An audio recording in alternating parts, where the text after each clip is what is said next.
উপকূলীয় এলাকা হওয়ায় মাটি ও পানিতে অতিরিক্ত লবণের সমস্যা এই অঞ্চলে নতুন নয়, কিন্তু চিংড়ি চাষের জন্য নদী থেকে খাল কেটে লবণ পানি নতুন নতুন জমিতে নিয়ে আসার ঘটনায় এই সমস্যা বেড়েই চলেছে।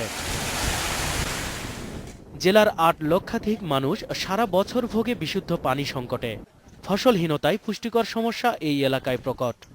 সুপেয় পানির ভরসা গভীর নলকূপ হলেও তা চাহিদার তুলনায় একেবারেই নগণ্য।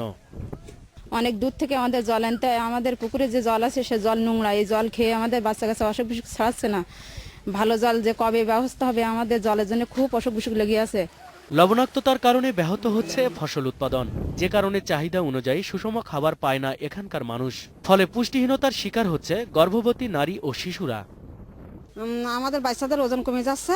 ডাক্তারের কাছে গেলে ডাক্তার বলে ভালো পানি খাবার প্রয়োজন। বাচ্চার দিকে খেয়াল করতে পারি না, খাদ্য খাবারের দিকে খেয়াল করতে পারি না, ও সে কারণে বাচ্চা অপুষ্টিতে ভোগে।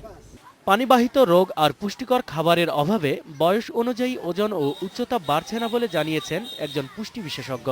শিশুরা ঘন ঘন পানিবাহিত বিভিন্ন ধরনের রোগে আক্রান্ত হচ্ছে। ফলশ্রুতিতে শিশুরা অপুষ্টিতে ভুগছে।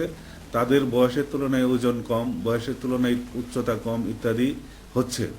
পাশাপাশি সুপেয় পানির অভাবে মায়েরাও বিভিন্ন ধরনের রোগে আক্রান্ত হয়ে তারাও অপুষ্টিতে ভুগছে। এই অঞ্চলের মানুষদের এই সমস্যা প্রশাসনে গুরুত্ব পাচ্ছে না বলেই সমাধান হয় না বলেও মনে করেন এই বিশেষজ্ঞ।